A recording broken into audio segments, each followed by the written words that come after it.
بسم اللہ الرحمن الرحیم۔ السلام علیکم ناظرین، میں طارق اسماعیل ساگر آپ کی خدمت میں کچھ تازہ ترین حالات کے ساتھ حاضر ہوں۔ ناظرین کرام، کل دوحہ میں قطر میں طالبان اور افغان حکومت کے ڈیلیگیشن کے درمیان مذاکرات ہوئے۔ ان مذاکرات کی کامیابی یا ناکامی سے متعلق تو کوئی دعویٰ نہیں کیا جا سکتا، لیکن بظاہر جو ہم دیکھنے میں آ رہا ہے وہ یہ ہے کہ یہ زبردستی کروائے گئے مذاکرات تھے، جن کا وہی نتیجہ نکلا جس کی اس سے متعلق رائے قائم کی جا سکتی تھی۔ بمشکل آدھا گھنٹہ مذاکرات ہونے کے بعد طالبان کی طرف سے صرف اتنا مختصر سا بیان جاری کیا گیا کہ ہماری مذاکرات خوشگوار فضا میں ہوئے ہیں اور گفتم نشستم برخاستن اللہ اللہ خیر صلی اللہ۔ ناظرین کرام، یہ پاکستانی حکومت کی ظاہر ہے بہت کوششوں کے بعد یہ ایسا ممکن ہوا ہوگا، کیونکہ طالبان کسی بھی صورت افغان حکومت سے مذاکرات نہیں کرنا چاہتے۔ جب وہ انہیں نمائندہ حکومت ہی نہیں مانتے تو ان سے مذاکرات کیوں کریں گے؟ وہ کہتے ہیں ہمارے ساتھ تو مذاکرات جو ہیں وہ کیے تھے امریکہ نے اور امارت اسلامیہ کے ساتھ افغانستان کے ساتھ کیے تھے، اس کے علاوہ ہم کسی کو ایسے مطلب سٹیک ہولڈر تو مانتے ہیں، لیکن اس طرح مذاکرات براہ راست کرنے کا مینڈیٹ کسی اور کو ہم نہیں دے سکتے۔ ناظرین کرام، سوچنے کی بات یہ ہے کہ جب طالبان پچھلے 30 سال، اب تو آپ سمجھ لیں، مطلب اگر باقاعدہ دیکھا جائے تو 20 سال بنتے ہیں، لیکن میں 10 سال جہاد کے بھی شامل کرتا ہوں، یہ بات ماننے کے لیے تیار نہیں کہ ان کے علاوہ بھی کوئی رولنگ پارٹی یا کوئی مذاکراتی فریق افغانستان میں موجود ہے، تو کیا ضد ہے یہ امریکہ کی کہ وہ ضرور ان کو ان کے برابر بٹھائے گا اور یہ تسلیم کر لیں گے؟ سوال ہی پیدا نہیں ہوتا۔ یہ مذاکرات اور ان کا 20-25 منٹ کے بعد خاتمہ اس بات کی دلالت کرتا ہے کہ طالبان نہ افغان حکومت طالبان سے مطمئن نہ طالبان ان سے مطمئن ہے۔ سیدھی بات ہے، اگر ایسی بات ہوتی تو وہ سیز فائر ہی کچھ دنوں کے لیے کر لیتے، مذاکرات کے لیے ماحول بنانے کے لیے کر لیتے، لیکن انہوں نے ایسا کچھ نہیں کیا۔ اب لے دے کے یہ تھا کہ پاکستان کو بہت پریشرائز کیا گیا، امریکن ڈیلیگیشن آئے، نئی حکومت تھی، انہوں نے کہا کہ جی کرائیں، شاید کوئی بات بن جائے، لیکن بات بنتی نظر نہیں آ رہی۔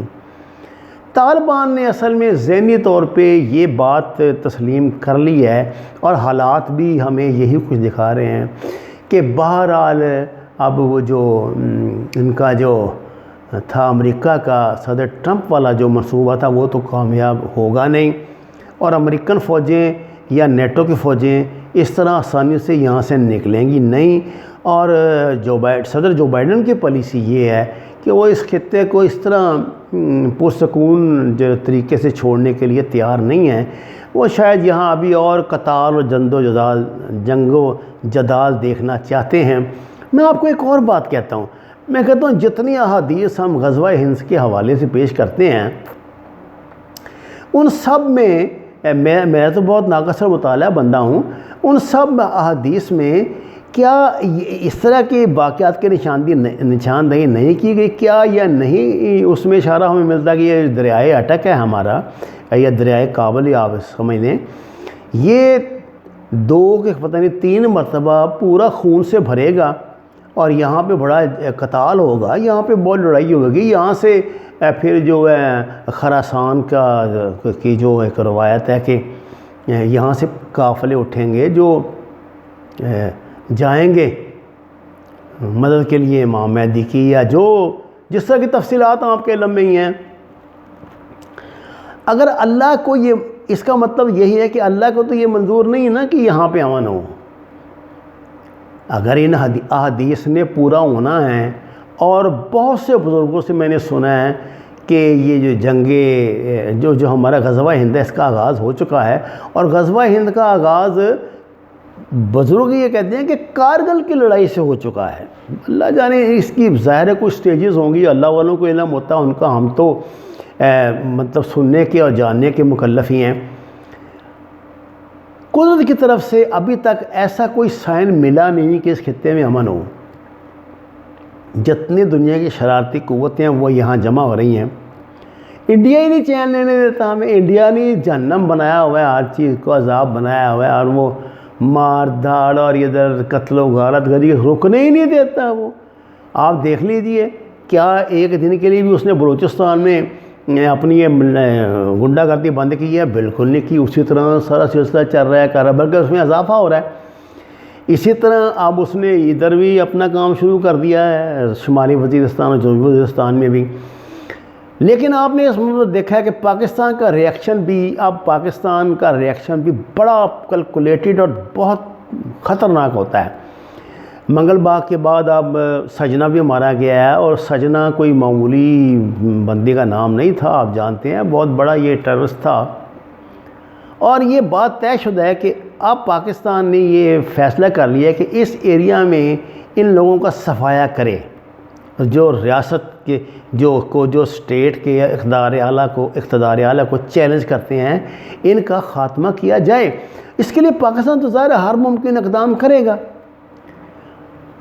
اب پاکستان جب ہر ممکن اقدام کر رہا ہے تو اس کا مطلب یہ ہے کہ اب پاکستان کی امیدیں جو ہیں نا وہ افغان حکومت سے اٹھ گئی ہیں، اور وہ سمجھتے ہیں یہ کام ہم نے ہی انجام دینا ہے۔ افغان حکومت کے تو اپنے دلوں میں تیل نہیں رہا، وہ تو مسلسل سازشوں کا شکار ہیں۔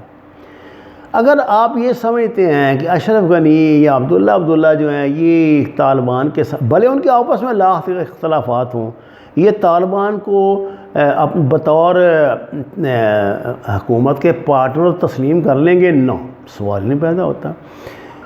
وہ تو گلبدین حکمت یار کو نہیں لفٹ کرانے کے لیے تیار، جو بڑے معتدل مزاج اور مطلب یہ سمجھیے کہ ان کے نظریات کے بھی قریب سمجھے جاتے ہیں، وہ تو ان کو نہیں کچھ کو حصہ دینے کے لیے تھا، تو طالبان کو کہاں دیں گے؟ وہ یہ چاہتے ہیں کہ طالبان جو ہے نا وہ ہتھیار ڈال دیں، اور جس طرح کہ عام شہریوں کی طرح زندگی گزاریں، اور جمہوری نظام کے تحت الیکشن کروائے جائیں، جس میں وہ جمہوری طریقوں کے ساتھ ہیرا پھیری کر کے دوبارہ برسر اقتدار آ جائیں، اور ان کے پاس سے یہاں حکومت کرنے کا ایک آئینی جواز بن جائے۔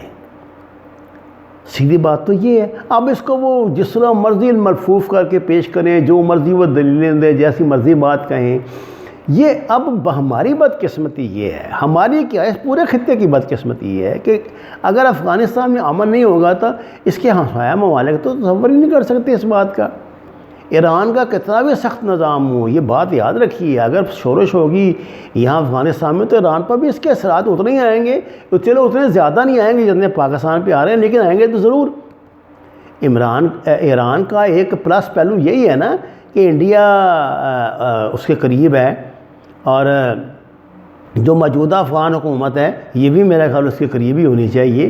لیکن یہ کیا جواز کافی ہے کہ ایران اس سورج سے، اس طوفان سے کی تباہ کاریوں سے بچ جائے گا؟ نہیں بچے گا بھائی۔ پاکستان نے تو مصمم ارادہ کر لیا ہے کہ اس نے اس کا یہ ٹیررزم کا کلا کما کرنا ہے، اور پاکستان یہ کرے گا۔ جہاں تک یہ تعلق ہے ان کے مذاکرات کا، اگر یہ مذاکرات کوئی شرط ہیں تو یہ شرط پھر میں آپ کو بتا دوں کبھی پوری نہیں ہوگی۔ جو مرضی کوششیں کر لیں، جس مرضی خلوص نیت کے ساتھ ہم کام کر لیں، طالبان اشرف غنی حکومت کو کبھی تسلیم نہیں کریں گے، اشرف غنی حکومت طالبان کو کبھی تسلیم نہیں کرے گی۔ وہ برملا یہ باتیں کہہ رہے ہیں کہ یہ ایک باغی گروپ ہے جو مذہب کے نام پہ قتل و غارت گری کرتا ہے، اور خود وہ بنے ہوئے ہیں جمہوریت کے مامے اور جدیدیت کے مامے۔ یہ افغان معاشرے میں تو یہ باتیں نہیں چلتی، تو بڑی کنٹراڈکشن ہے۔ مجھے معاملات حل ہوتے نظر نہیں آ رہے۔ زیادہ بہتر ہے کہ پاکستان اب اپنے آپ کو ان معاملات سے اس طرح آئسولیٹ کر لے کہ وہ امریکہ کو یہ کہہ دے کہ جی ہم ان کے مذاکرات نہیں کرا سکتے۔ دیکھیے میں آپ کو اس کی وجہ یہ بتاتا ہوں، اگر ہم اس کا مسلسل پریشرائز کریں گے نا طالبان کو، تو ایک سٹیج ایسی آئے گی جب ان کا اعتماد ہم پر سے اٹھ جائے گا۔ ابھی تک تو وہ ہمیں اپنے بھائی اور دوستی سمجھتے ہیں، اور ان کو یہ پتہ ہے کہ دنیا میں سب سے زیادہ اگر حمایت ہمیں کہیں سے ملے گی تو پاکستان سے ملے گی، پاکستان آرمی سے ملے گی۔ لیکن اگر ہم مطلب ایک فریق پر مسلسل دباؤ ڈالتے رہیں گے، اخلاقی دباؤ ہی ڈالتے رہیں گے، تو وہ ایسے لوگ نہیں ہیں کہ وہ ایسی اخلاق کی اگر قبول کرے، وہ دیندار لوگ ہیں، مذہبی لوگ ہیں، وہ یہ بات نہیں مانیں گے۔ اب پاکستان کو اپنی افغان پالیسی میں ایسی ہی چینج لانی پڑے گی جیسی کہ وہ اپنی بین الاقوامی ڈپلومیسی میں لا رہا ہے۔ وَمَا عَلَيْنَا إِلَّا الْبَلَاغُ الْمُبِينُ۔ ناظرین کرام، درخواست ہے قرآن اور نماز کو ترجمے کے ساتھ جانیے، ہمارے چینل کو سبسکرائب کریں، لائکس دیں، اور سچ اس سفر میں ہمارا ساتھ دیں۔ آپ کا بہت شکریہ۔